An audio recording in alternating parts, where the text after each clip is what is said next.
Good evening. Everyone here? Everyone can hear me?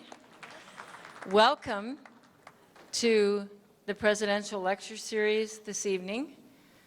For those of you I don't know and who don't know me, I am Sheila Stearns, Interim President of the University of Montana. And it is my pleasure tonight to introduce the person who will introduce our speaker. But I have a few comments first, in which it is my honor to tell just a little bit about the Lucille Spear Lecture, which is, has quite a remarkable history. So let me begin. This year marks the 28th anniversary of the Lucille Spear Memorial Lecture as part of the President's Lecture Series. The tradition started in 1989 with the inaugural speaker, Kurt Schmoke, the mayor of Baltimore at the time. And I happened to be attending that evening. I remember well. He was quite an interesting mayor among our mayors in American cities, and it was a wonderful presentation.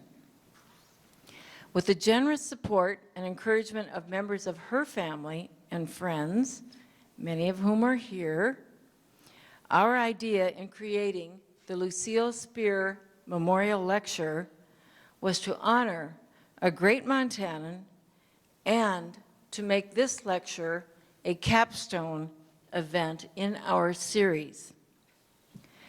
Lucille was a remarkable woman. Born in Michigan in 1899, she graduated from the University of Montana with a degree in English and went on to obtain a master's degree in English from the University of Chicago. She then returned to Montana, first to teach English at Kalispell High School, and then to serve the university in the Library, retiring in 1968 as documents librarian and professor. Her years of dedication to and to the state of Montana were recognized by the awarding of an honorary doctorate of humane letters in 1977. Politically active through the League of Women Voters of Montana and the Missoula Democratic Club, she was selected as a delegate to the Montana Constitutional Convention of 1972. She subsequently wrote We the People, an introduction to the Montana Constitutional Convention, 1972, a public information publication about the new Constitution. Lucille was a founding member of the University of Montana's American Federation of Teachers and was active in this organization until her passing in October of 1987. I think one of her co-founders, might have been in the 30s, was a kind of a no-name person named Mike Mansfield, who was also on the faculty at that time. This supremely intelligent, active, and capable woman touched many lives. And I'm proud to announce, and this is new, if you attend these every year, this next part's a little bit of a new wrinkle. I'm proud to announce that she has inspired a gift in her honor to the University of Montana Departments of History and Political Science. Thanks to an anonymous donor, now has its first endowed chair in the humanities, the Lucille Spear Research Chair in Politics and History.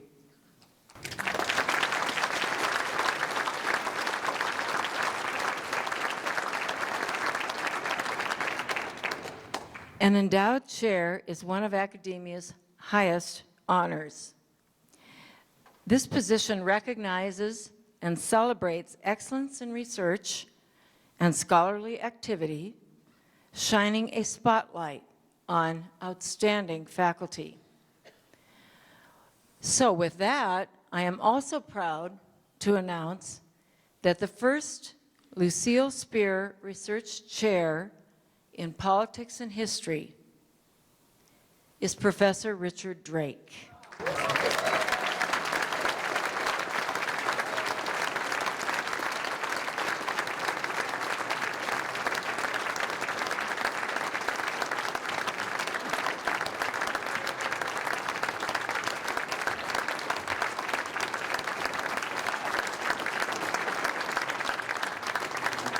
Professor Drake is a longtime and eminent member of UM's History Department. Richard came to UM in 1982. His tremendous scholarship in European history has led to 5 books and dozens of articles, many of which have been translated and published in Italian, as well as over 90 book reviews. His current project, which focuses on early 20th century American historian Charles Beard, is under contract with Cornell University Press. This scholar never stops working. For the past 30 years, Richard has also coordinated, as coincidence would have it, the UM's President's Lecture Series, a co-sponsor of tonight's event. I can't think of anyone who exemplifies what the Spear Chair is intended to honor more than Professor Richard Drake. Richard, we congratulate you on this well-deserved distinction.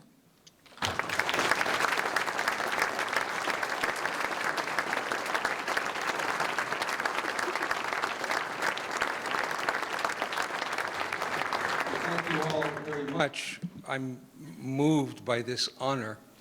It's the greatest honor that I have received in my entire academic career, and I am resolved to give my very best effort to launch this chair in a way that does honor to Lucille Spear's splendid intellectual qualities and her character, which I never met her, but I know a great deal about her through her wonderful family, some of whose members are here tonight. And I'm deeply, deeply moved by this tribute that the anonymous donor, whoever that person may be, has bestowed upon me.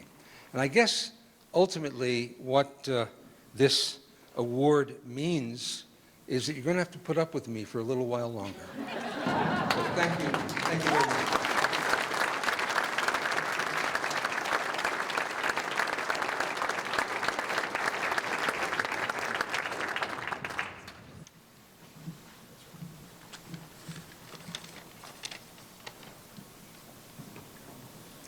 Well, good evening. I'm Christopher Comer, and I'm the Dean of the College of Humanities and Sciences. And before I get started, I have one very pragmatic thing I want to point out. As you all know, the President's Lecture Series has been open to the general public at no cost for 30 years now. This is the final lecture of the 30th season. Due to increasing costs associated with the President's Lecture Series, if you would like to make a donation to the series, there are payment information cards in the lobby. You can also make donations online. And now it's my great pleasure to do 2 things tonight, and I'll be brief.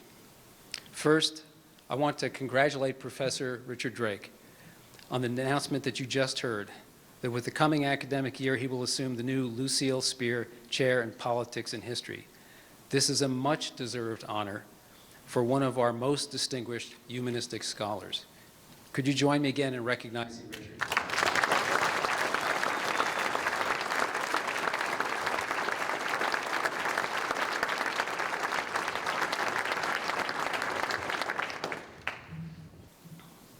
Second, I have the added pleasure of introducing tonight's speaker, William Deresiewicz, also a scholar of the humanities. He's taught at Columbia and Yale. He's published major books on Jane Austen and another on the problems that face American higher education. This second book has the great title, Excellent Sheep, The Miseducation of the American Elite and the Way to a Meaningful Life. And by the way, there are copies of that book out in the hallway, and after the session here, there'll be availability to have those signed by the author. Dr. Deresiewicz can justifiably be described by that sometimes slippery term, a public intellectual. He speaks regularly around the country and contributes in various capacities to The Atlantic, The Chronicle, Harper's, The New Republic, New York Times, the London Review of Books, and my favorite, Slate. He holds a number of distinguished awards for this writing. This visit comes at a good time for UM. We are currently re-examining many of the attributes that we have as a liberal arts-based university. Professor Deresiewicz writes better than anybody at the moment about the value of a liberal arts education and that all too often missed piece of higher education, instilling the desire and the ability to think for oneself. He has said, quote, "Real education is one that addresses students as complete human beings rather than as future specialists." He's pointed out that at one time we did not educate for specific job occupancy, but rather for moral purpose in life by providing a unique time for inciting contemplation and reflection in our students, something the humanities is very much dedicated to. As anyone who has followed the tussles of the University of Wisconsin with its state legislature and its governor will know, there was an attempt to remove language describing the purpose of that fine public institution in terms of improving the human condition and supporting the core mission of the search for truth. Recall that UM's motto is Lux et Veritas. As he has provocatively pointed out, and it's a shame that it now is considered provocative, he said, quote, "The challenges we face, climate change, resource depletion, the disappearance of work in the face of automation, will require nothing less than a fundamental change, a new organization of society. If there was ever a time when we needed young people to imagine a different world, this is it now." Please welcome William Deresiewicz.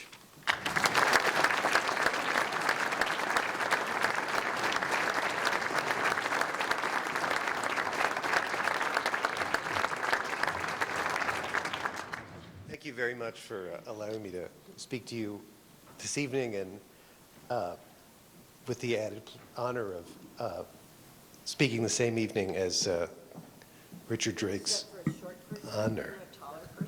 Slightly taller, quite average actually. So the title of my talk is The Crisis in Higher Education, but I actually also want to talk about the purpose of higher education. But first I'm going to talk about the crisis, and then I'll talk about the purpose. They're not unrelated. I want to start by talking about what I saw when I taught. I taught at Yale until 2008. I left academia, and then I came back for a semester to teach at one of the Claremont colleges in Southern California. It was actually at Scripps, the women's college, but I had students from a number of the Claremont colleges. And I taught a course in public writing, which I simply defined as argumentative writing intended to have an effect in the public sphere. So op-ed writing, that kind of thing. Needless to say, you know, these are all elite colleges down there, elite, expensive private colleges. These were young people in my seminar who were all expensively educated and impressively credentialed. Most of them were juniors and seniors. Almost all of them were smart. A couple of them were brilliant. They had all volunteered for, indeed competed for admission to this course. So I assumed that they would come in with a pretty good idea of how to make arguments in an academic context, and we would talk about the special problems of making arguments for a public audience. So we'd be talking about things like voice and tone and audience. So what I discovered as soon as I began to read their first set of papers the first week and left off banging my head against the wall, is that none of them knew how to make an argument of any kind in any context. Nor, I soon saw from the readings we did in class, that were they good at analyzing the arguments of others. even though I would say that analyzing arguments and making arguments are the core intellectual purpose of a college education. They didn't know how to read, they didn't know how to write, and they didn't know how to think. They did know how to talk, especially about themselves. Such evidence as they did present in the course of their pieces, in other words, leaned heavily on personal experience, so much so that many of them were essentially personal essays disguised as public arguments. Or more to the point, they were students who did not know the difference between a personal essay and a public argument. They also knew how to opinionate, how to spout opinions, which largely meant how to reproduce the ideological concepts they'd been handed in their first year course seminar, basically applied, watered down Foucault. If they hadn't already learned how to do that by the time they got there from their fancy private high schools. So they knew how to talk about patriarchy, intersectionality, dismantling hierarchies of power. They were up to date on trigger warnings and microaggressions, much more so than me. But they were lost when it came to thinking outside of those categories, much less examining the categories themselves. It's a big claim to say that they didn't know how to read, write, or think. And obviously, at a certain fundamental, basic level, they did, but not in the way that a college student should. And so let me explain what I mean by that. We didn't actually do a lot of reading in the course. We did a few exemplary texts for each session, you know, an op-ed by David Brooks, an opinion piece by Ta-Nehisi Coates, that sort of thing. I realized after a few weeks that any time I assigned them anything a little more complex, a little more sophisticated. I remember a brilliant piece by the New Yorker writer Elif Batuman about the movie Gone Girl, which I thought they would plug into because it was about female imprisonment and marriage, and this was a women's college. Most of my students were women. Anytime I tried to do this, it flew completely over their heads. They hated it, they didn't understand it, they didn't understand the content, really where she was going, what she was trying to do. So I gave up. I gave up on anything even slightly complicated. One day we were doing a column by Katha Pollitt, the feminist critic who writes for The Nation. It was a closely argued response to a piece by Ross Douthat, the conservative columnist for The Times. It was about public policy around contraception. It was a week where I specifically wanted them to write arguments in rebuttal of a specific other argument, and where I wanted to show them how you can do that.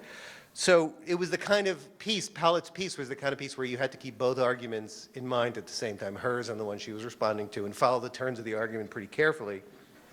And I really wanted them to get this. So at one point, I focused on one paragraph in the middle, kind of one of the key paragraphs in the piece. And as I thought a preliminary question before we talked a little more sophisticatedly about the paragraph, I just said, so, you know, what is the point she's making in the paragraph? So that we could then talk about how it fits into the argument as a whole. And they just couldn't do it. I mean, they just couldn't do it. One young woman who was headed to law school finally got it.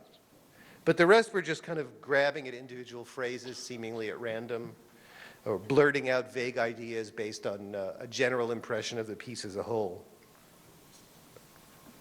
These were students, in other words, who had learned that reading meant skimming. And skimming works if you read something that's meant to be skimmed, that's meant to be looked at online or something you're reading for pleasure. But it doesn't work at all if you're trying to follow a closely reasoned argument, let alone a literary text. They were used to skimming, and I think they were also used to waiting for the teacher to give them the answer. Their writing was not much better. Again, most of them, not all of them, most of them were competent at a basic level. They could write grammatical sentences. Some of them were better stylists than others. None of them, it was immediately clear to me, had had any real instruction or guidance as writers. These were juniors and seniors. They were mostly humanities and social science majors. They were students at some of the most expensive, selective colleges in the country. One day we did an exercise designed to help rid their prose, to help make their prose more vivid and energetic, to rid them of the common bugaboos of flaccid verbs, usually mostly forms of the verb to be, leaden prepositional phrases, general verbosity. It's this great piece, short piece of writing pedagogy called Who's Kicking Who? And if you are a writing teacher and you don't know it, you should use it. It's about 5 pages long. So I had them read it. I had them read it, and then I had extracted one sentence from each of their most recent pieces, and put them on a sheet. Right, one sentence in particular need of that kind of attention, and we got to work on the first sentence, and I didn't obviously give them the answer. I led them through. It took about 10 minutes. 10 minutes. To get it, not even, it wasn't even a good sentence by the end. It wasn't an elegant sentence. It wasn't a graceful sentence. It was just a concise sentence. And then I said, okay, it's taken 13 of the finest minds in Claremont. I was including myself. 13 of the finest minds, 10 minutes to rewrite the sentence. And then I paused for a second and I said, that's what you need to do with every sentence you write. And I got to tell you, they looked at me with horror and amazement. In a couple of cases, their mouths were literally hanging open. Not just at the scale of the task that was rising before them, if they wanted to be serious writers, but also at the fact that they had managed to get through 14 or 15 or 15 and a half years of education, and no one had told them this before. No one. So it was then, I think, that I finally understood something that had happened on the first day of class. I had asked them to go around introducing themselves and telling me about their strengths and weaknesses as a writer. I wasn't posturing. I wanted to know their strengths and weaknesses as a writer. I wanted to start to begin to understand who I was dealing with. And many of them said some version of, I'm good at writing naturally, or I'm good at editing. Or I'm good at writing conversationally, but I'm not good at revising. I'm not good at editing. So what I realized half a semester later was that what they had been telling me that day was that they think of writing as something that just happens, right? They'd never been asked to think about it as a craft. They'd never been asked to pay attention to their sentences, as conscious constructions, not things that just happened. As for their ability to think, this was the most vexing thing of all, both for me and for them, because this was a course in making arguments. It's hard to teach someone how to think. It's hard to even explain, and it's frustrating for them too. I figured out pretty quickly that this was not going to be a class in public writing. I mean, that continued to be the form that the assignments took, but really this was going to be an advanced composition class. Sometimes not even an advanced composition class. And it's not that they didn't make arguments, it's that their relationship to their arguments was analogous to their relationship to their sentences. They just made them. They didn't, and really couldn't think about them in a metacognitive way. They couldn't think about their own thinking. They couldn't recognize contradictions in their own thinking, anticipate objections, entertain alternative interpretations, raise and address potential counterarguments, make necessary distinctions, let alone sophisticated ones, or delineate the limits of their propositions. They had trouble maintaining consistent terminology. When I had them tackle a genre that I referred to as popularization, the kind of thing that academics or policy professionals or sometimes politicians will write on op-ed pages explaining something from their area of expertise to a general audience or some matter of policy to a general audience. They had trouble not only translating specialized terminology into everyday language, but even noticing that they had failed to do so. Nor, in general, did it occur to them to draw analogies from other areas of experience or knowledge, or to ponder the implications of their arguments, or to think about the further questions that their conclusions might raise. In other words, all the moves, all the basic tools that anyone who makes an argument for a living, whether they're an academic or an op-ed writer or anything, any of the tools that they learn how to master. And I did a lot of work with them on this. Their assignments were generally short, 3 to 4 pages. I would spend half an hour commenting on each piece.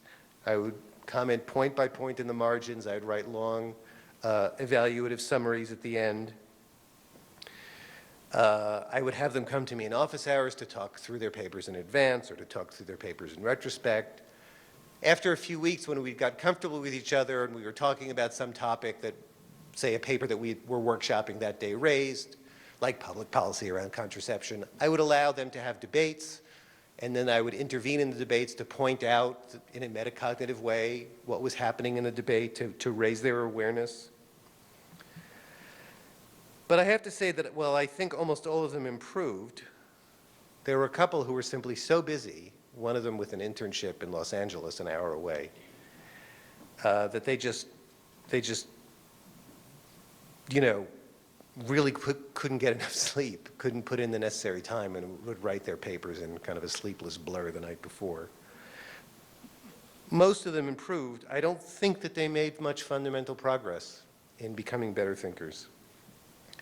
And I say this especially because I had them do a lot of rewrites. And whatever else got better from the first draft to the second, usually it was like, because they had learned that revision means fixing the mistakes, and that's not what it means. It means revisioning, right, restructuring. They would never really address the logical objections that I had made. They would never really change the argumentative architecture. They just were not equipped to make use of that kind of feedback. This was not freshman composition. This was an advanced writing seminar for junior and senior humanities and social science majors. I don't think that these problems are specific to Scripps. I didn't have any students from Pomona, which is maybe it's the most selective of the Claremont colleges and the most intellectually rigorous, leaving aside Harvey Mudd, which is an engineering school. As it happens, I later met and subsequently corresponded with John Seary, who's a political scientist at Pomona and a prominent public advocate for liberal arts education. And I heard him remark at a conference that despite their grades and scores and innumerable AP classes, students come to Pomona not knowing how to write. And after the conference, I sent him an email and I said, "Do they leave having learned?" And this is what he replied. "We expend lots of institutional resources on writing. We have a writing center staffed with a writing coordinator and an assistant writing coordinator with student mentors, and writing is emphasized in the first year seminar, and they bring in outside writing coordinators to instruct the faculty in that program how to teach writing. And we have a writing across the curriculum initiative and a writing intensive requirement in the general ed requirements. But basically, with test scores driving admissions, Pomona has become a STEM school. So to answer your question, yes, some students become excellent writers by the end of their 4 years, but if you ask me, the great majority do not." This is what he said. Needless to say, I don't think these problems are confined to the Claremont colleges either. What I saw there was worse than what I'd seen at Yale, but mainly I attribute that to the fact that I was coming back 7 years later, 7 years down the slope of a curve that's everywhere, or virtually everywhere. So let me cite two more pieces of evidence, this time from the most prestigious college of all. A couple of years ago, Stephen Greenblatt, the renowned professor of English at Harvard, wrote a piece about the differences between the way his students read Shakespeare and the way that students used to. I think it was in the New York Times Book Review. And here's some of what he said. "Even the highly gifted students in my Shakespeare classes at Harvard are less likely to be touched by the subtle magic of his words than I was so many years ago, or than my students were at Berkeley in the 1980s. It's not that students now lack verbal facility. In fact, they write with ease, particularly if the format is casual and resembles the texting and blogging that they do so consistently. The problem is that their engagement with language, their own or Shakespeare's, often seems surprisingly shallow or tepid." And a little later he says, "When I ask them to write a 10-page paper analyzing a particular web of metaphors, exploring a complex theme, or amassing evidence to support an argument, the results are often wooden." Note how similar Greenblatt's observations are to mine.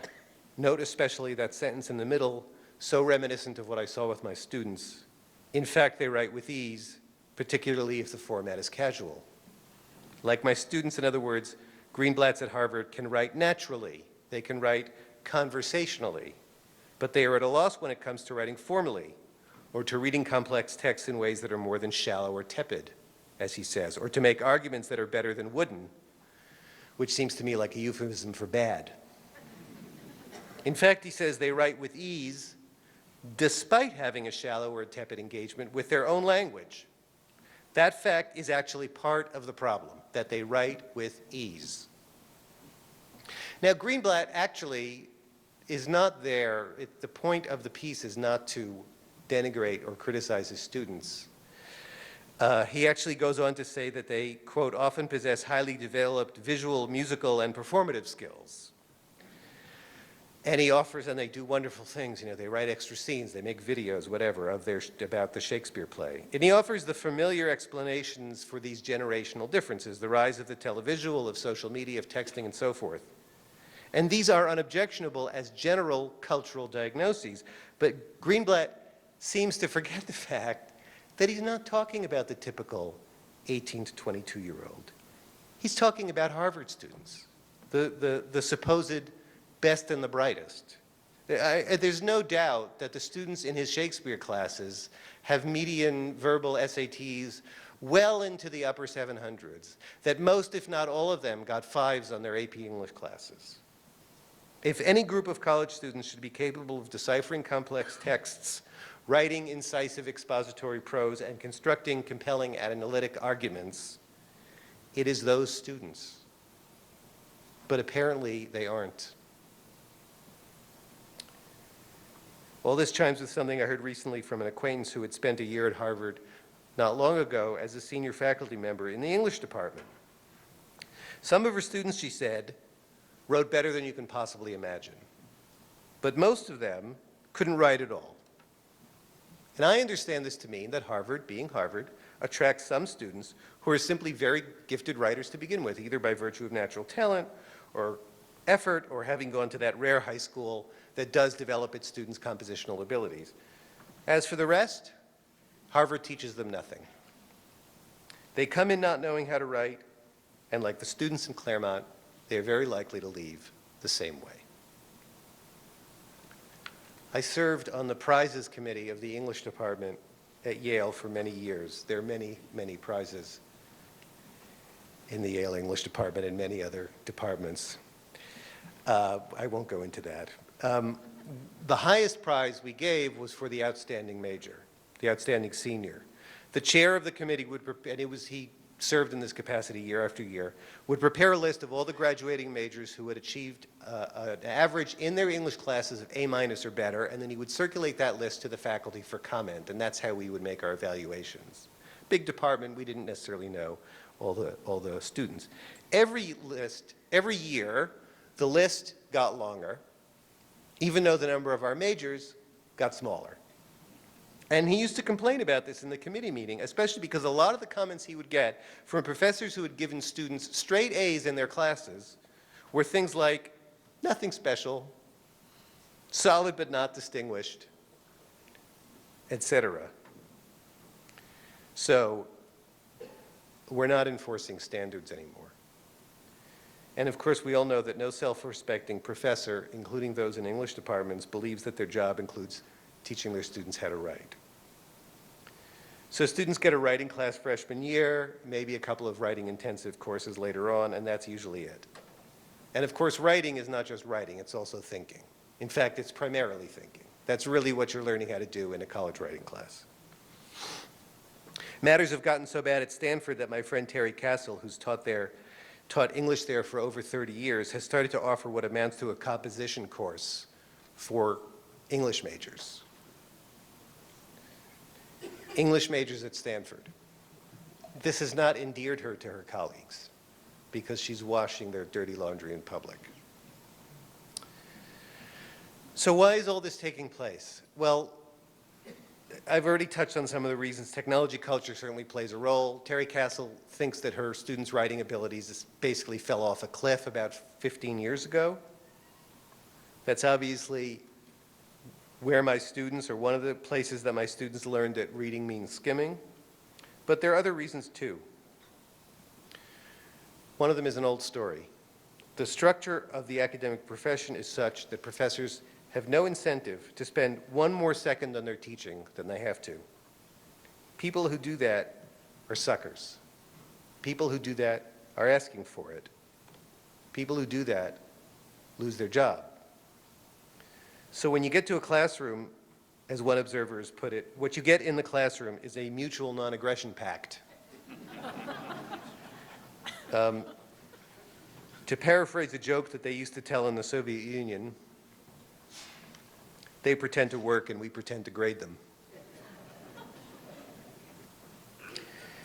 And the really depressing thing is how little so many colleges or universities care. There's a book from a few years ago called University Inc. by Jennifer Washburn. She wrote, "To a disturbing extent, administrators have simply concluded that they need not concern themselves with the quality of undergraduate instruction." Yet the ultimate reason goes deeper still. To bring it into focus, I want to tell you about something else I saw at Scripps, something I saw outside of the classroom.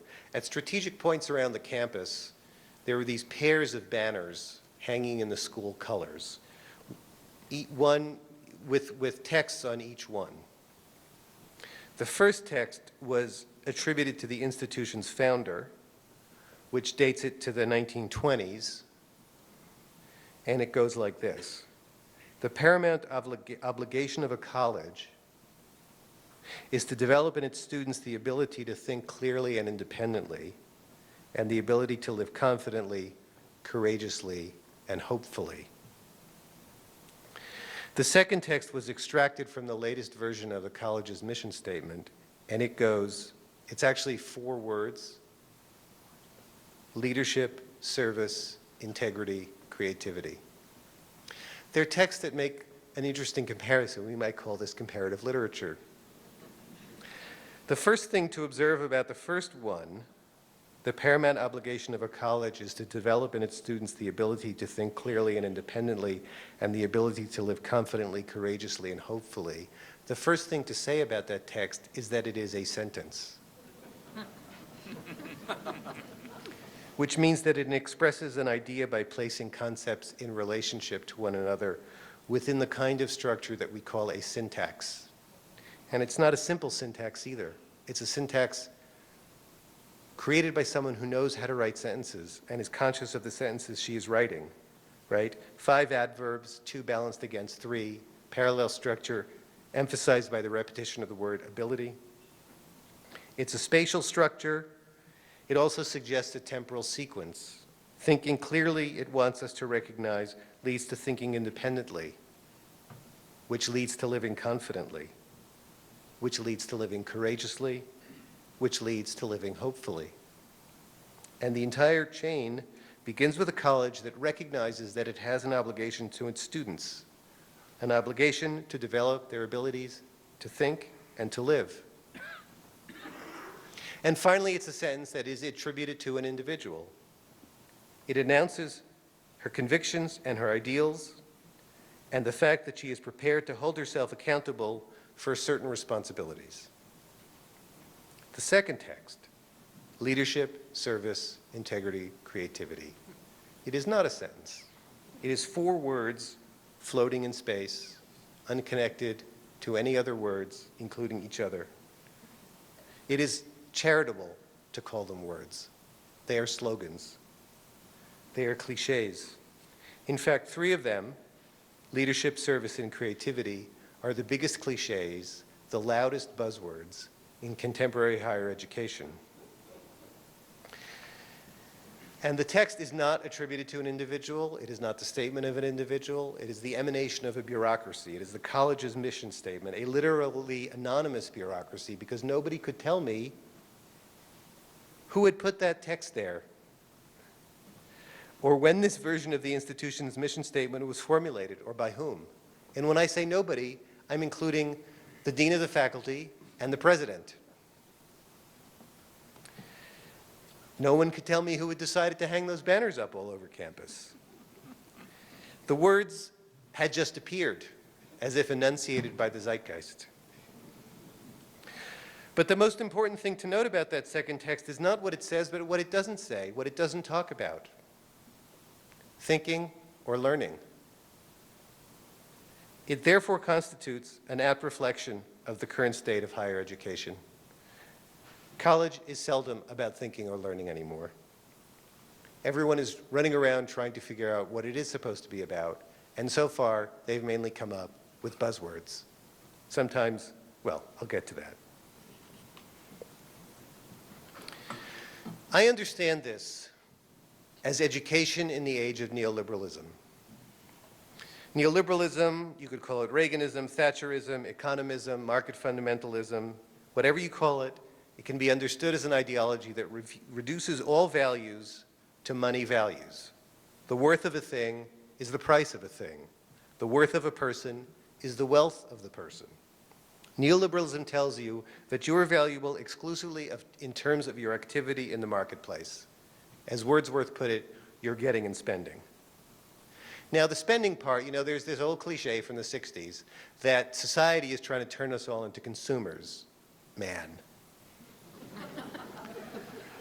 Well, that's true, but it's not like we need a lot of help. It comes to us pretty easily.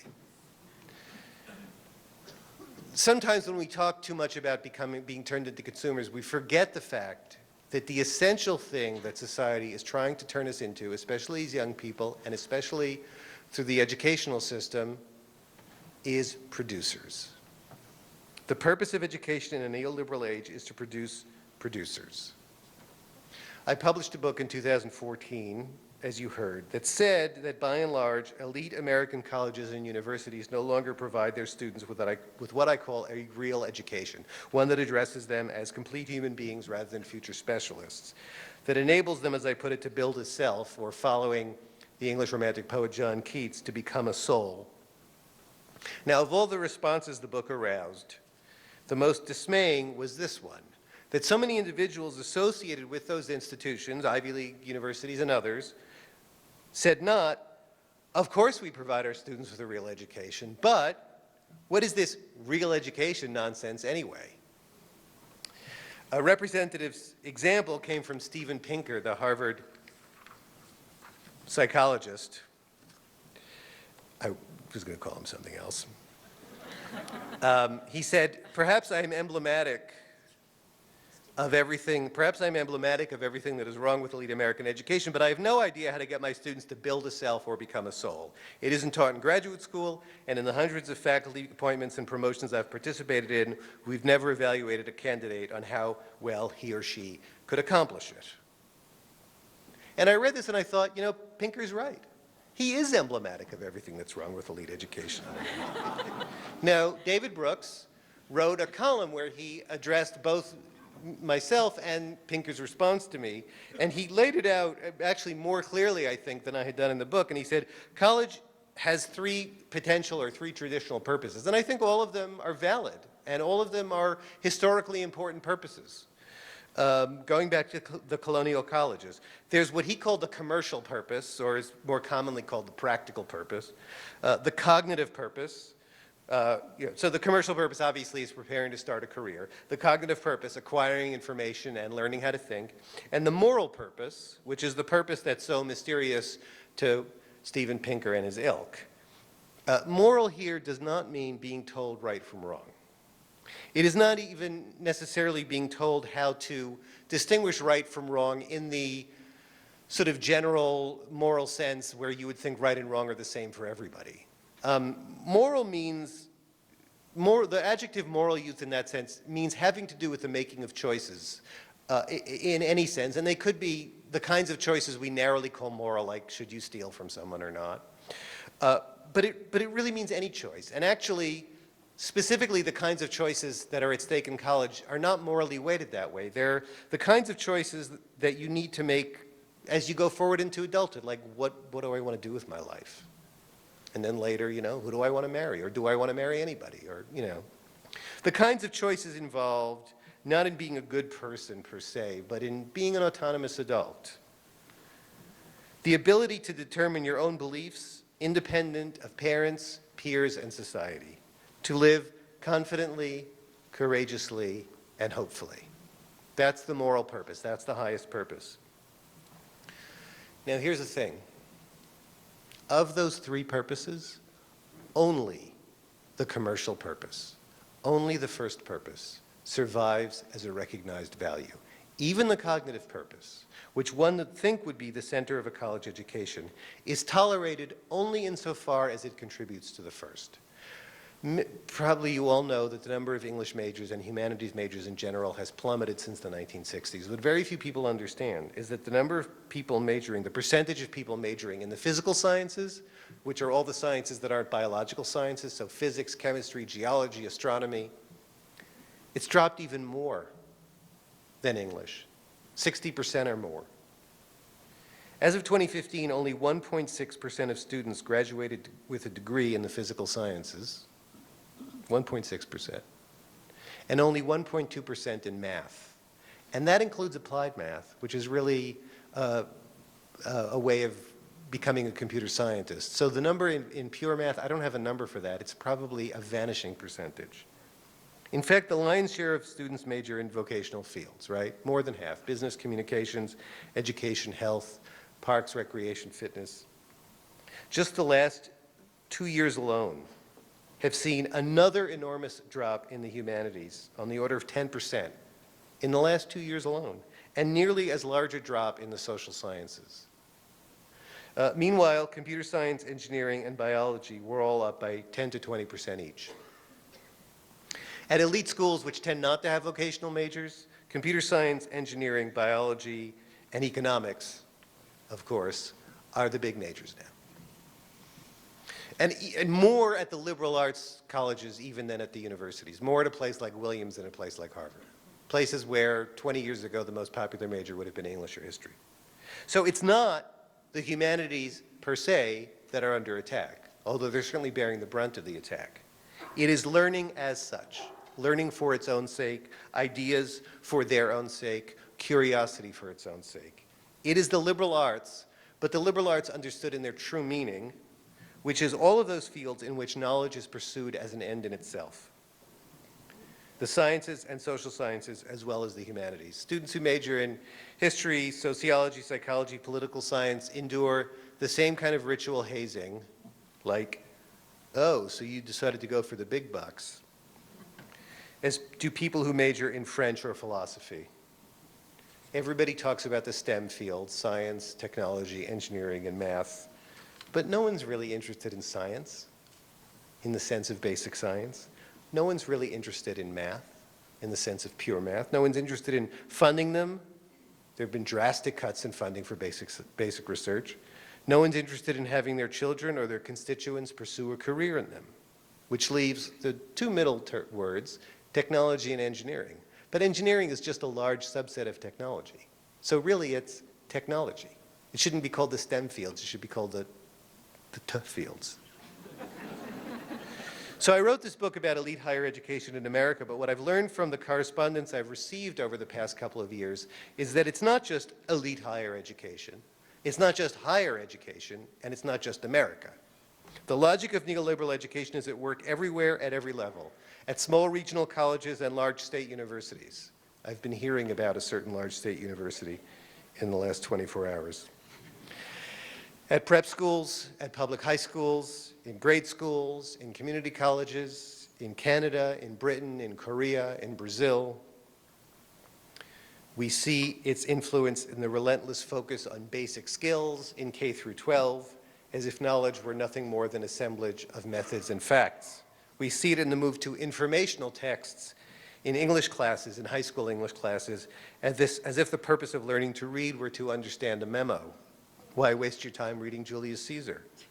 We see it in our various testing regimes, as if all learning could be quantified. We see it in the frenzy of the MOOCs, the massive online, open online courses, as if education were nothing more than information transfer.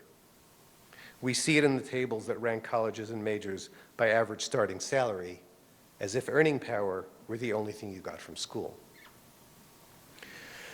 We see it in the kinds of statements that have become almost ritualistic among elected officials, mostly Republicans, but also some Democrats, including President Obama, to the effect that their state, or the country in general, doesn't need more philosophers or French majors or anthropologists. There are actually tables where they match the governor with the major that they decided to pick on. Charlie Crist in Florida, it was anthropologists. Turned out his daughter was an anthropology major. I should say a lot of those politicians turn out to have been political science and sometimes even humanities majors.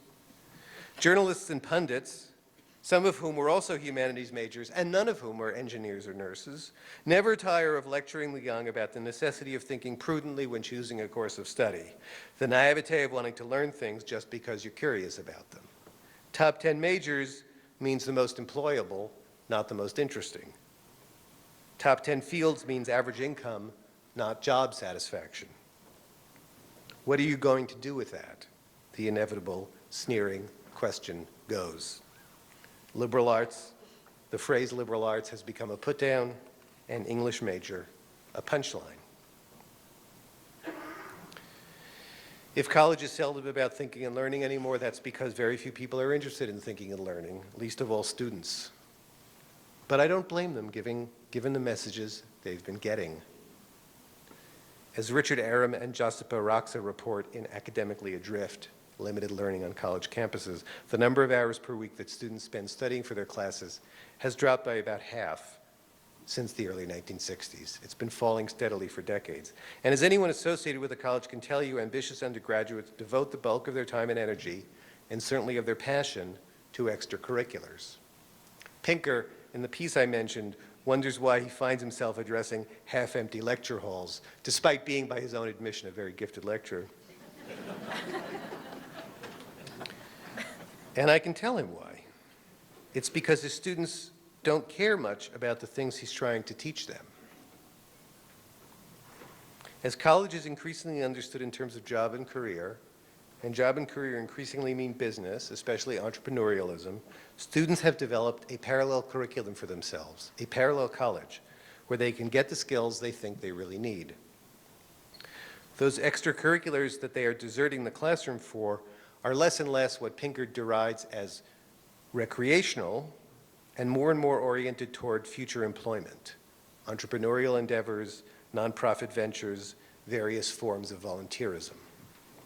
The big thing now on campuses, or rather off campuses, is internships.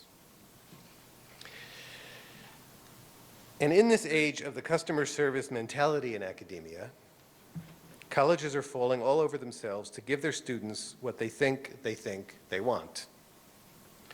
Which means that they are trying to retrofit an institution that was designed to teach analytic skills and not incidentally provide young people with an opportunity to reflect on the big questions for an age that wants a very different set of things. Which is why, around the country, even as they cut departments, starve traditional fields, freeze professorial salaries, and turn their classrooms over to adjuncts, colleges and universities are establishing centers and offices and institutes and hiring coordinators and deanlets and launching initiatives and creating courses and programs for the inculcation of leadership, the promotion of service, and the fostering of creativity. Like their students, they are busy constructing a parallel college. What will happen to the old one now is anybody's guess. Now, let me be clear. I think that money matters. Jobs matter, financial security matters, national prosperity matters. But are they the only thing that matters? Life is more than a job. Jobs are more than a paycheck. A country is more than its wealth. Education must be more than the acquisition of marketable skills. And students are more than their ability to contribute to their employer's bottom line or to the nation's GDP, no matter what the rhetoric of politicians and executives would have you think. Students are not just human capital. They are not just human resources. Never thought about that phrase, human resources. It's really quite horrible when you think about it. I was Skyped into a panel discussion on Japanese public television. I think they're very insecure about what the world thinks about them. So they have this program where they Skype in outside experts. And it was actually a program about Japanese universities and how they're not highly rated enough. And the question was, not only how can we raise our universities' ratings, but how can we furnish the human resource needs of 21st century corporations. And I finally said, you know, students aren't resources. They're not oil and gas fields to be monetized and exploited by corporations. Students are people. How do you construct an education that addresses that? Well, in other words, what is college for? What is the purpose? So as I begin to answer that, I want us to recognize that to ask what college is for is to ask what life is for, what society is for. To adapt a phrase of Kurt Vonnegut, it is to ask what people are for. What's at stake when we ask what college is for is nothing less than our students' ability, if you're a student, your ability to remain fully human, even when people are trying to turn you into human resources. So the cliche is that the purpose of college is to teach you to think. And I'm going to sign on to that. But I think it actually means something. I actually think it means three things in an ascending hierarchical order. So the best way to explain the first of those purposes is to go back to that definition of the liberal arts that I offered a few minutes ago. The liberal arts, again, are those disciplines in which the pursuit of knowledge is conducted for its own sake. The sciences, the social sciences, the humanities.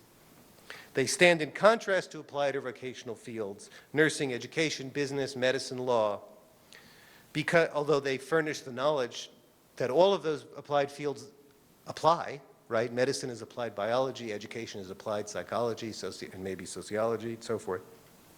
As I said, computer science is applied math, because they are conducted without regard to utility, financial reward, ideological purpose. In the liberal arts, you pursue the trail of inquiry wherever it leads, which is why you don't or shouldn't just study a certain body of material when you study the liberal arts. You learn how knowledge is created. You don't acquire information, you debate it. Or let's say you acquire it outside of the classroom and you debate it in the classroom. How do we know it's true?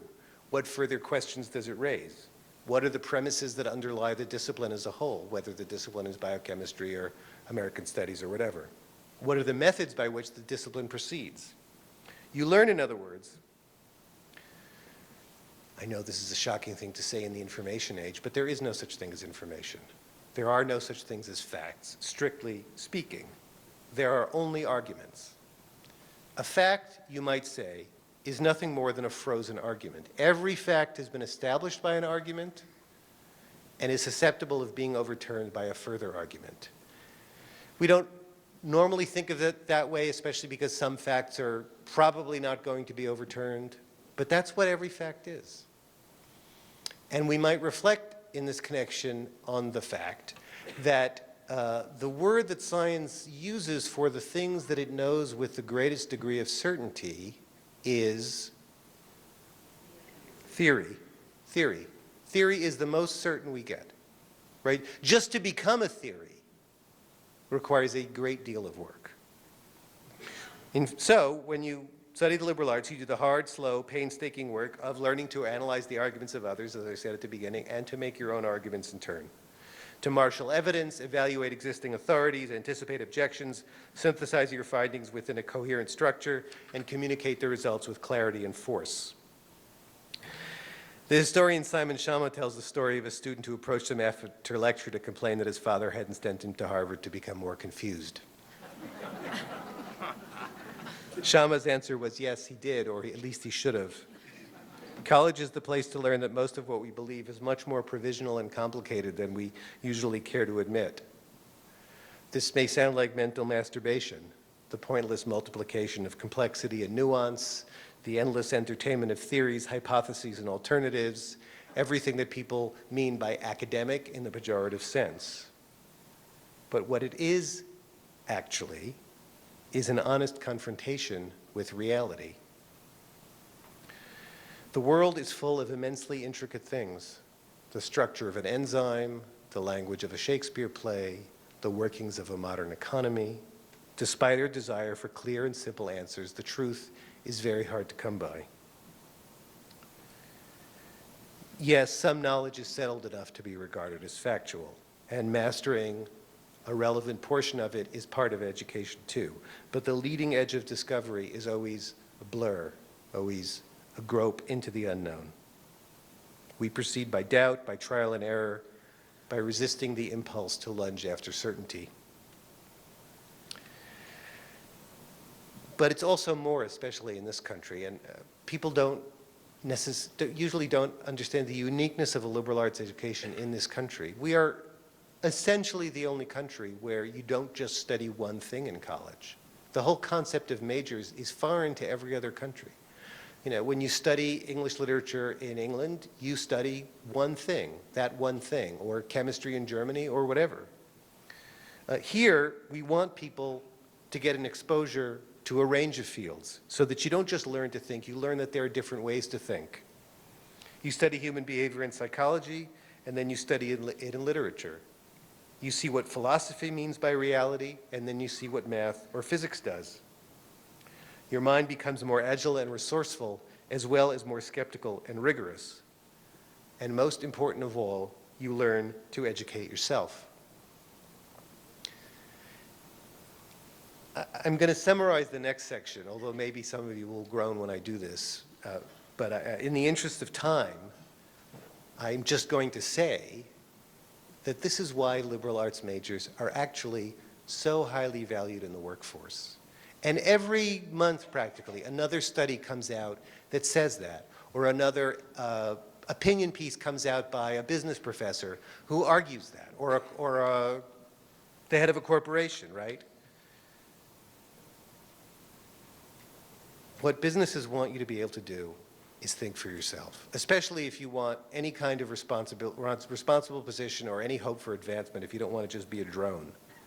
I'll just quote one authority on this.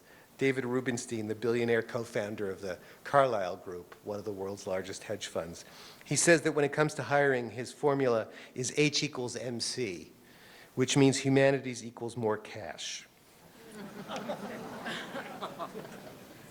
So that's the first kind of thinking, but there's a deeper kind of thinking that first kind should inculcate, which is a general habit of skepticism, a recognition that you shouldn't take things for granted. As I mentioned in passing in the seminar this afternoon, before you learn, you have to unlearn. You don't arrive in college a blank slate. You arrive having already been inscribed with all the ways of thinking and feeling that society has been instilling in you from the moment you were born. The myths, the narratives, the pieties, the assumptions, the sacred words. Society, you might say, is a conspiracy to keep itself from the truth. We pass our lives submerged in propaganda, advertising messages, political rhetoric, the journalistic affirmation of the status quo, the platitudes of popular culture, the axioms of party, sect, and class. Plato called all this doxa, like as in orthodox or heterodox, it means opinion. And it is as powerful a force among progressives as among conservatives, for atheists as for fundamentalists.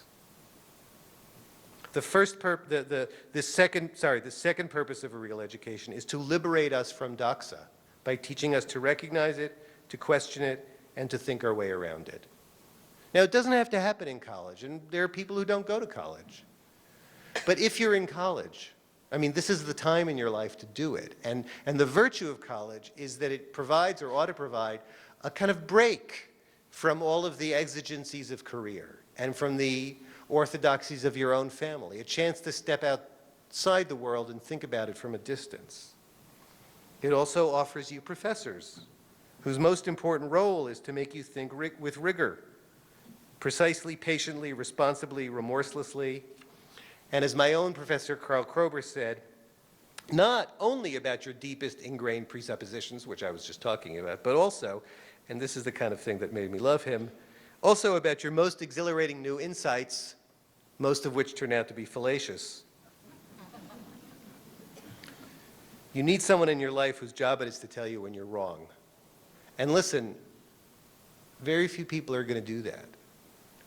When a student approached me and said, "Oh, I want you to read some of my fiction writing," my friends said it's great. My high school teacher really liked it. My parent, I'm like, don't listen. You know, I don't care what any of those people think. You have to get the opinion of someone who doesn't know you, who isn't invested in you, who's going to tell you the truth. Friends will not tell you the truth. So if you find someone like that, you should really cherish them. And if your professors aren't doing that, if you're giving you a free pass, they're cheating you. You're wasting your money. Okay. So, the habit of skepticism. But there's something in particular, and this is the third and highest form of thinking that you need to think about, and that's yourself. This is what I talk about when I talk about building a self or becoming a soul. Now, building a self sounds strange. The late, great David Foster Wallace has said about young people today, although I think it's true of everybody today, that we've taught them that a self is something you just have. Well, I mean, you have a self when you're a little kid, but I mean, look at little kids. There's not that much to their selves. And how do you go from that to being an adult? So this is what Keats was talking about with he calls the veil of soul making. It's a famous letter to his brother. And he's playing on that Christian notion of the world as a vale of tears, right? Vale is an archaic word for valley. So it's a vale, it's a valley of suffering that you pass through on your way to some kind of reward beyond this life. But Keats was saying, no, the world is where your soul is created, and your soul is nothing other than your earthly self, understood in its totality. Moral, but also intellectual, sensual, emotional. He says, do you not see how necessary a world of pains and troubles is to school an intelligence and make it a soul? The world is a scene of sorrow in Keats's conception, but also of joy and pleasure and every other emotion. A place, he says, where the heart must feel and suffer in 1,000 diverse ways. The heart feels, and the intelligence, or as we might call it, the consciousness, is educated by reflecting on that feeling. It is through that act of introspection, of establishing a dialogue between the mind and the heart, between the consciousness and experience, that you become an individual, that you become a unique being, that you become a soul. That's what it means to build a self. And again, you can do it without college. Keats never went to college. But if you are in college, and especially if you are in college in the first years of your young adulthood, this is one of the most essential things you can possibly do. And college should help you furnish the tools with which to do that. It should assist you or force you to start on your way through the veil of soul making. And this is where the humanities in particular, of all the liberal arts, has a special role to play. The humanities, history, philosophy, religious studies, the study of literature and the other arts are the record of the ways that people have come to terms with being human. They address the questions that are proper to us, not as this or that kind of specialist, this or that kind of professional, but as individuals as such. The kinds of questions we ask when we look up from our work, if we ever do, look up from our screens, if we ever do, and think about our lives. Questions of love, death, family, morality, time, truth, God, and everything else within the wide, starred universe of human experience.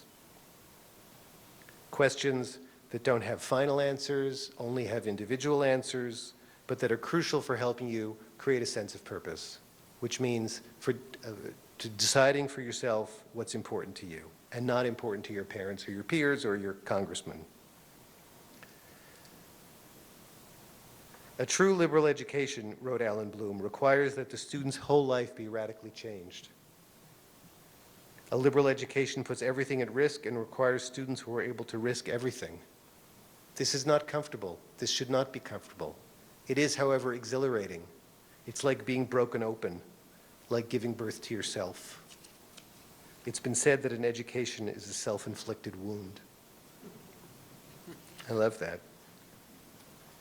Far from only training workers to contribute to the GDP or citizens to play a role within the common sphere, A true education, like a true religion, enables you to stand apart and, if necessary, against the claims that others make upon you. The self is a separate space, a private space of strength, security, autonomy, creativity, play. D.H. Lawrence says that you can live without a soul, on ego and will alone. You can, he said, go on, keep on, and rush on, but you won't have very much inside you. People like that, said E.M. Forster, or one of his characters says, are incapable of saying I, which sounds counterintuitive because they sound very egotistical. But actually being egotistical means that you actually can't see yourself. A narcissist can't see themselves because the entire world is themselves. They can't even say, Foster says, I want, because I want must lead to the question, who am I? And finally, I'll quote Margaret Atwood, who has a character who says, I might as well get an education. That's how they talked about it, as if an education was a thing you got, like a dress. It should be obvious by now that the most problematic part of the idea that you might as well get an education is the word you. You don't get an education. You is the variable in that expression. You is what an education operates upon. You know, there's that common jeer, education what's left over after you've forgotten everything you've learned. But actually, the person who first formulated that was not a wise ass like Mark Twain. It was a guy named James B. Conant, who was the president of Harvard in the 30s and 40s, and he didn't mean it as a slur. Most of what you come across in college will inevitably fade from memory. What's left over, precisely, is you. Thank you.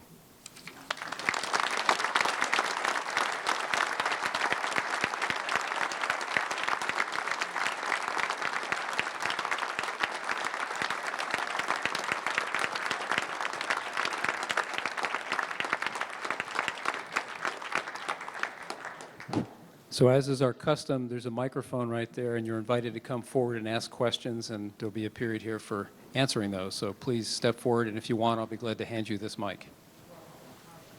Sure, sure.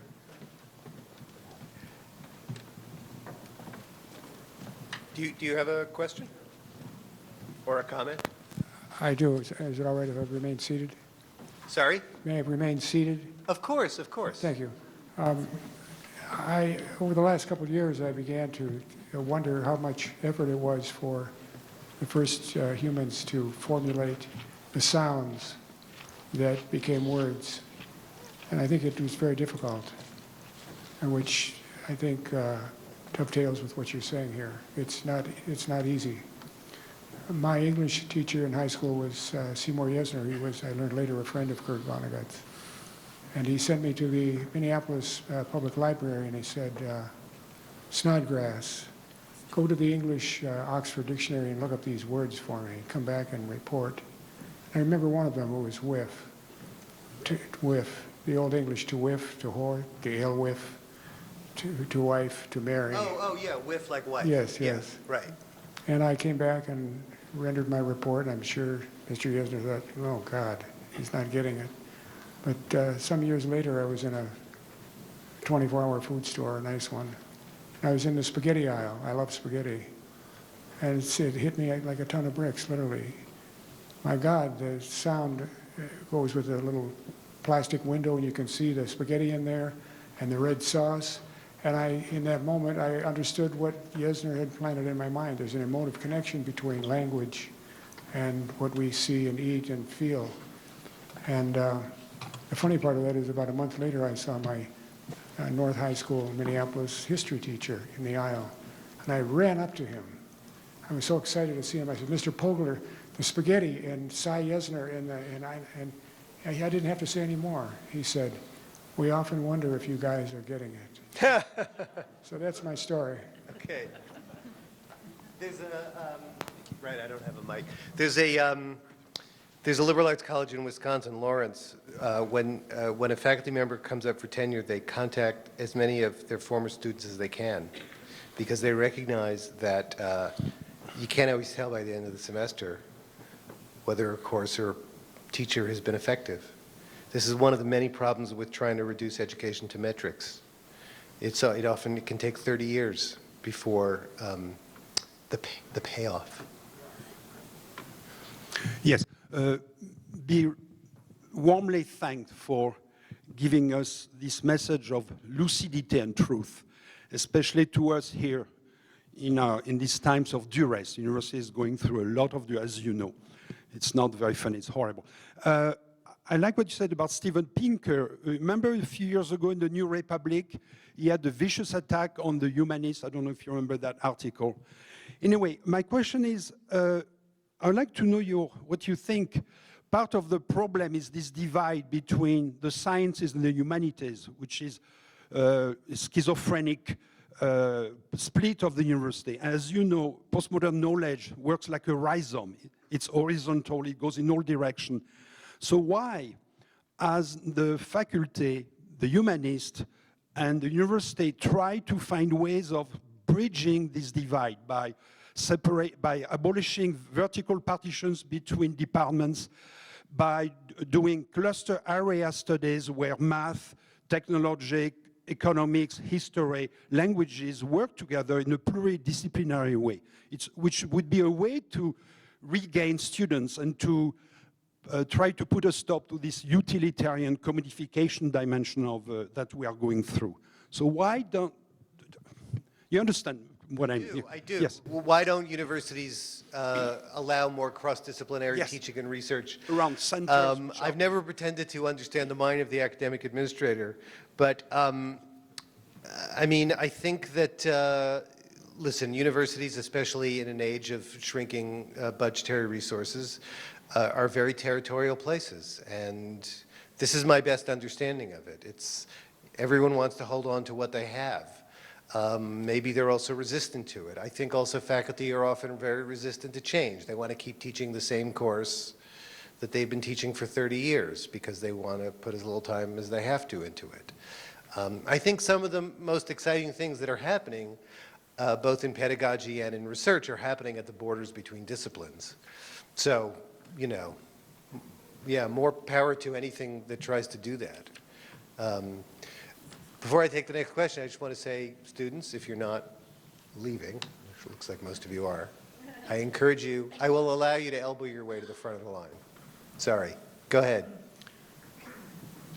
Those of us who've worked with young adults, many of us have noted a certain increase in what we would now call narcissism among young adults. Apart from certain models we have currently in our culture, would you like to make any comments about that phenomenon as part of the larger shifts that you've described? Well, give me an example of how that might manifest.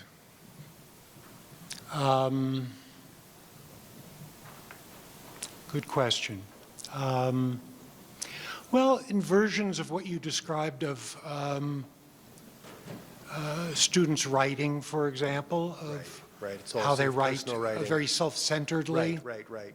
Look, I mean, I hate sounding like I'm just criticizing kids today, young people.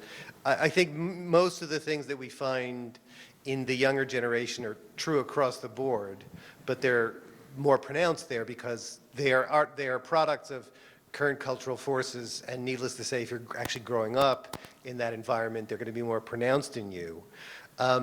There's a really good book. It hasn't been, I just got an advance copy. It's not coming out till November, but it's called Kids These Days.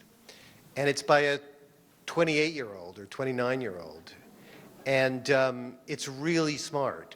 And it's really, I mean, it's the kind of thing where just reading his thesis immediately illuminated a great deal for me. And his thesis is kind of what I said before, which is that, look, you're raising us to be human capital. What do you think we're going to be like? You know, and many of the cliches about millennials either aren't true or are true because, for example, you know, they're not committed to an employer. They can't, you know, they have no patience at work. Well, of course not, because their employers aren't committed to them. They're not, they don't have a job for life. They could be, you know, made redundant in 6 months, or the company that they work for could fold.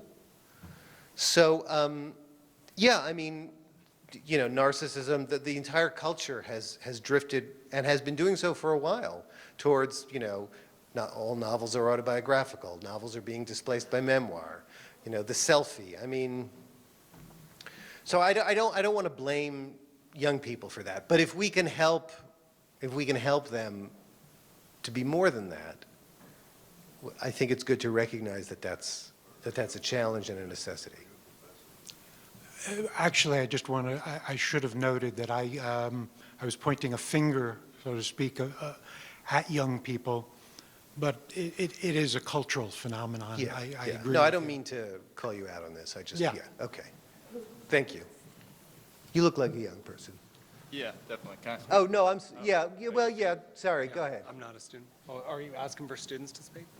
Okay. It's okay. students, go. Well, as a student who goes here, I'm just curious, you know, we talk a lot about administrative changes and things that go on this like higher level of thinking and structure of academia, which I totally empathize with and am passionate about. But if I'm confined to a 4-year experience, what do I do to maximize my learning in a time of uncertain education?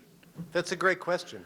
I mean, I'm not going to give you advice that I think you haven't heard before. You need to navigate the system. You need to find the professors who are committed. You need to take the courses that you're interested in, the majors that you're interested in, not listen to all the propaganda, not listen to all the noise. But I will say, even if you're only here for 4 years, I think that one of the hopeful possibilities is for students to organize, to get what they're not getting. I mean, organize to raise taxes on the grown-ups so that tuitions go down, organize to have fewer adjuncts and more real professors, more of the kind of education you want to see, and build coalitions with faculty members, maybe with parent groups.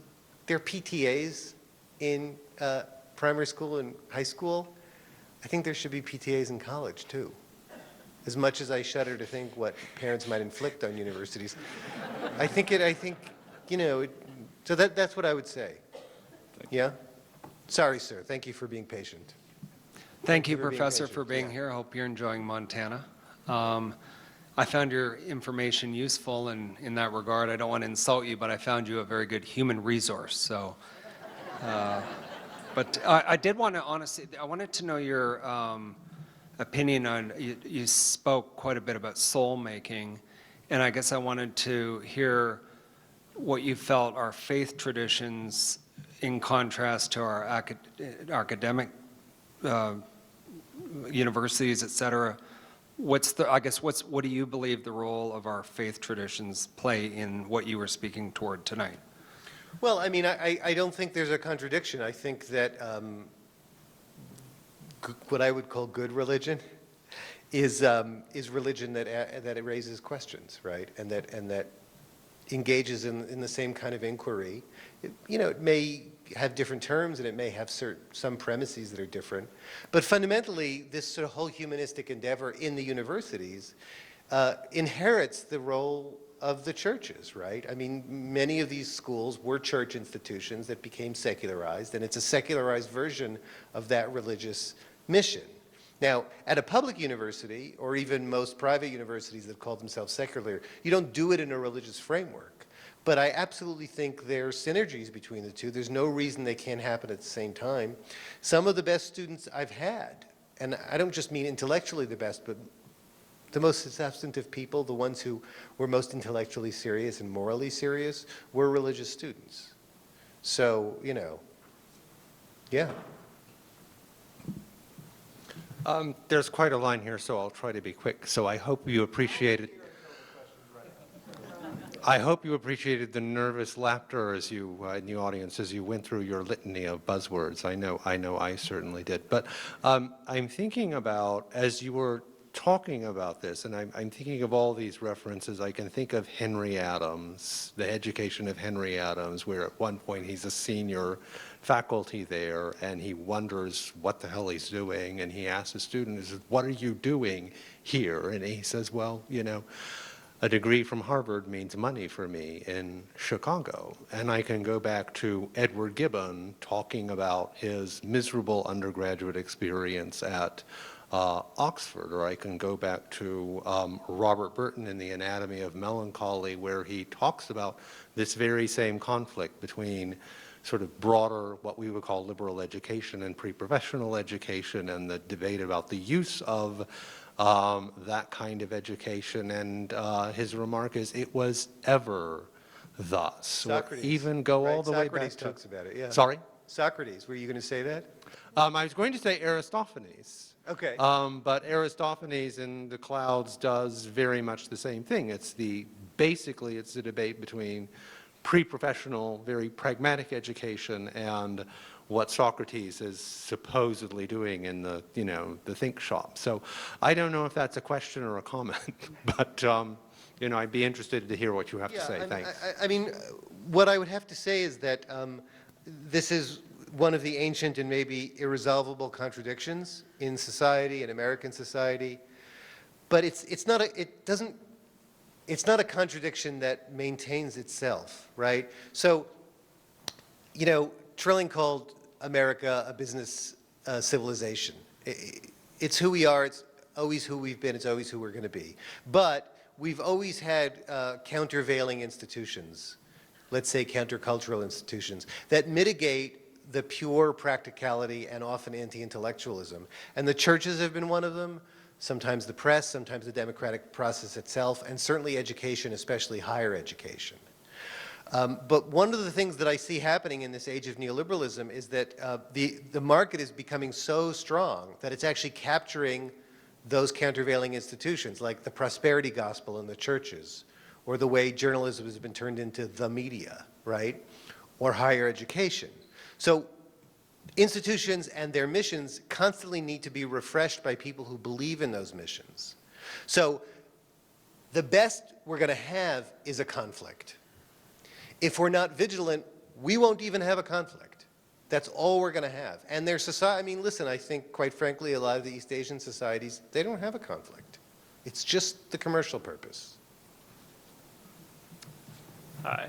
I understand your reluctance to reduce individual motives to their economic incentives. But how much do you think rising costs of college contributes to students and their drive in school to do the technology that you're speaking of? And I think, like for Claremont, Absolutely no yeah. question about it. No, so go ahead. Oh, just like for Claremont McKenna or some of these schools, students are paying like $50,000, $60,000 for a year of school. And so I think, do you think there's any reluctance on the students? They say, oh, I love literature and I love philosophy, but I also know that I'll have to pay off debt for the rest of my life. So I guess how much does this rising cost affect students? And as a student, how can you best fulfill your education of yourself while also maintaining economic independence? Listen, I mean, this is the $50,000 a year question, and you're right. So I'd say a few things. One, as I didn't talk about extensively, liberal arts does not have to mean poverty. Two, some people only use that economic motive as an excuse. I mean, quite frankly, Claremont and Claremont McKenna in particular, where I also spent a month, I mean, this is like 1% school.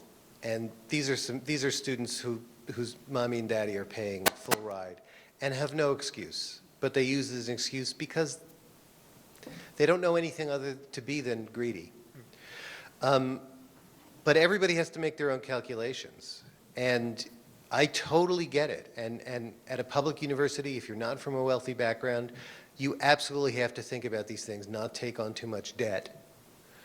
But remember, we have a system where it doesn't have to be either or.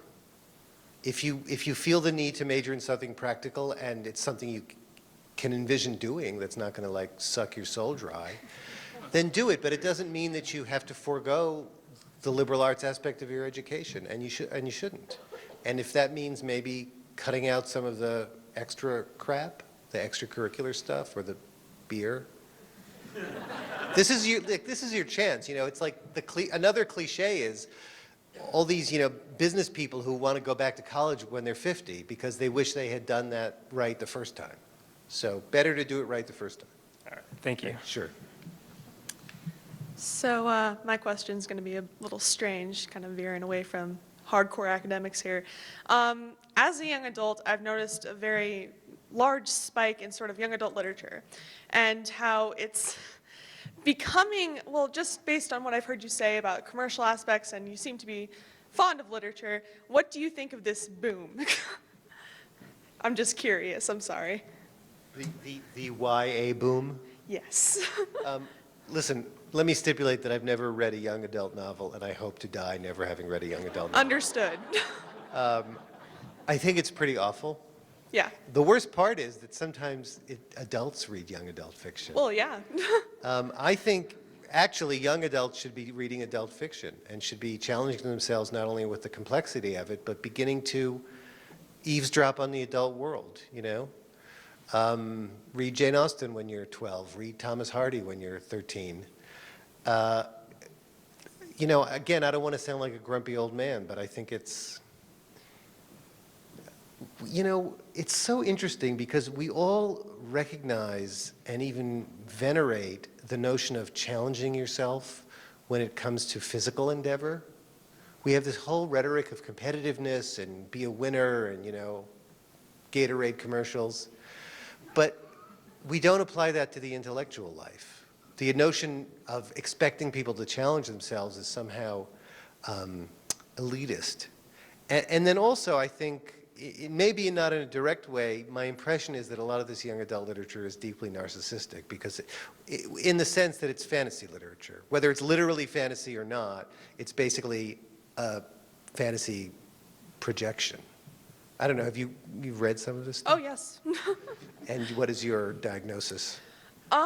I don't think there's so much of a difference in complexity. I think it's a difference in hopefulness. I am taking a course right now where we write young adult literature because I'm a creative writing major. And it's interesting because there are different dynamics than in adult literature. You have to, publishers almost demand that you end with a note of hopefulness so that young adults can sort of, it's more of a coming of age sort of thing, I believe. It gives perhaps young adults a way of developing their hopes and dreams and what, for example, maybe what they want to study in college, things like that. I mean, I don't, What's wrong with that? yeah, I don't deny that a lot of young adult fiction today is, well, it's kind of, I don't even have a word to describe it, I'm sorry. When I said what's wrong with that, I have to be honest, I was asking a rhetorical question. I think there are a lot of things that are wrong with that. I mean, it's, you know, it's the Hollywood ending. I mean, to me, the purpose of art is to introduce people to reality, and not to give them unrealistic expectations. I mean, you don't want to crush a 12-year-old and tell them that life is dark and tragic, but look, this is the time to begin to realize that you're not going to get to do everything you want. You can't do whatever you want. Life is about making compromises. I mean, you know, do it in an age-appropriate way. But I mean, that's what happens when you read Jane Austen or Thomas Hardy or a real adult novelist who treats their readers like adults. So, you know. I agree. Yeah. Thank you. Okay, you're welcome. I was actually going to bring up another money question, I guess. For a long time, I've really disliked the word workforce, which to me is even worse than human resource. But how do you make it change? Tonight before I came, I actually looked at the bills from my University of Texas education that I still have. And in the spring of 1973, tuition and fees were $171. That's approximately $975 today.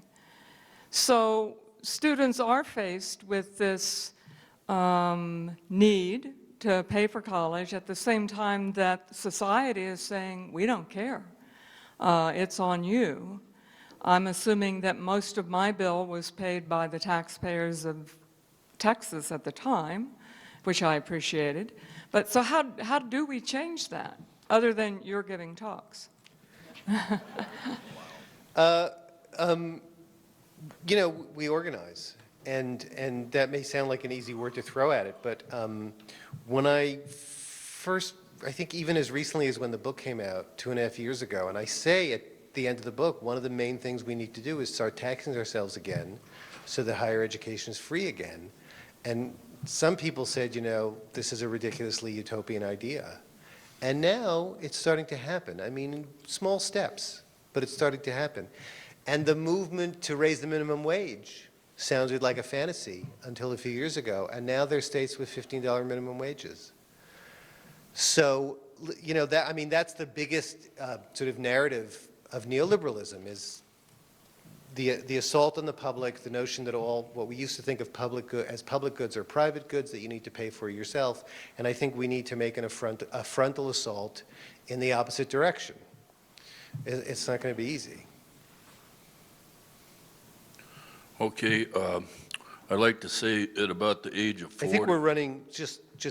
Okay, I'll try to make this quick. Yeah. You know, I come to the U of M and take grammar classes in a certain foreign language at about the age of 40, and I had this nice little teacher who was from Moscow, or professor, and she made the comment about people around Missoula. They're generally nice, straight shooting, honest people, but boy, are they ever incredibly uneducated, is what she said. And I find I was highly uneducated at the age of about 40, and so for about 10 years after that, I was reading all kinds of stuff out of the Mansfield Library. I read about all their philosophy books and lots of history books, and I found massive gaps in their information, and I paid for books and gave them to them, and I was rather dismayed because they just like shit can my books, you know what I mean? Some of them cost $40 a copy, such as a book, a biography of Tommaso Campanella, who spent 27 years in a Catholic jail, you know, and numerous other books, you know. And so what's your question? I'm wondering, why was this campus spend so much on, you know, it turned into a construction zone for the 20 some odd years that the president was here, and yet they couldn't supply the Mansfield Library with books that were sorely needed. You know, it sort of indicates a certain sort of corruption. And the Mansfield Library, I learned Mansfield, he was an Irish Catholic. Maybe they had some kind of a Catholic bias against. Okay. So Obviously I can't speak to that specific question. This is the way it is all across America. Well, your little campus. I think what you're pointing at is that one of the problems in higher education is misplaced budgetary priorities. And if you look, it was a report from Bain Consulting, so, you know, the coldest eyed kind of number crunchers, and they broke out different categories of higher ed spending over time, over the last 15 or 20 years. And the category that was growing the slowest was instructional spending, right? Spending not on books, but on professors. And we know there's been this move to adjuncts. And of course, we know what the spending has been on. It's been on facilities and construction and all the stuff that's not in the classroom. Again, I mean, I think, you know, people have to organize as a constituency, and they need to reach across constituencies, and that's what politicians respond to. And this is a pretty small state. I mean, I live in Oregon. The University of Oregon gets 5% of its funding from the state. 5%. And then people complain that the educational system isn't very good in Oregon. People have to stop putting their compartmentalizing the parent part of their brain and the taxpayer part of their brain, because ultimately what you don't spend as a taxpayer, you're going to have to spend as a parent, and we're all going to suffer in. I mean, there is an economic aspect, and we are investing in the people who are going to help create future productivity, and businesses have to, if they want employees that are going to help them be more productive, I think they need to contribute too. So. Could we thank William, please?